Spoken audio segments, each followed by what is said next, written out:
A new study that was published in the Washington Post by two political scientists says that Donald Trump did not, in fact, increase the Republican Party's share of, quote, white working class voters. And in fact, he actually scared some of them away. Now, on the surface, and according to a lot of the other media outlets that are reporting on this, they're getting it all wrong. They got it so wrong that I went out and I had to do a lot of side research here. And yes, the two political scientists are technically correct. The rest of the media is getting the story totally wrong, and here's why. Because the rest of the media, not the Washington Post, but the other people reporting on it, including a lot of news outlets that I respect and use frequently, are acting like the 26th election never happened. And that is the key. That is the thing we have to pay attention to as well. The election Trump actually won. Because what happened in that election? He increased his share of white working class voters. But even to understand that, and this is one of the things that this new study didn't necessarily talk about. I found this in my research. But one of the other things that has to be addressed is what happened before 2016. It was the 2012 election. And the share of white voters in the 2012 election, the share of them fell by 20%. So it's no wonder that Donald Trump increased the share of white working class voters in 2016. That was a given. That was obvious that that was going to happen.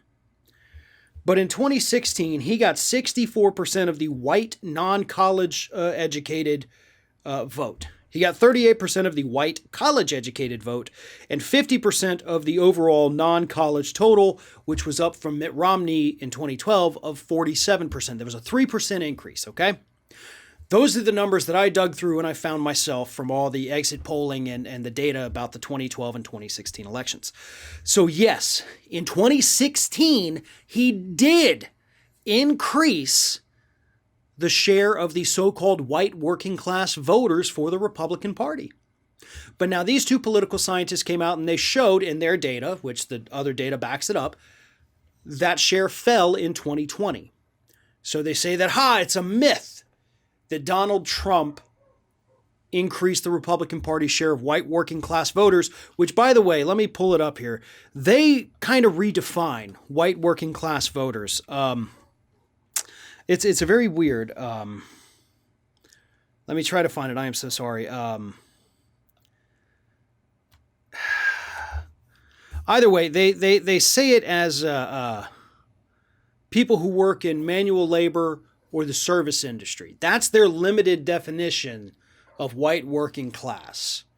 So if you're not working manual labor, if you're not in the service industry, they actually didn't count you in this new study as technically being white working class, which is weird because the working class should mean anyone who is making basically enough money to make ends meet or less.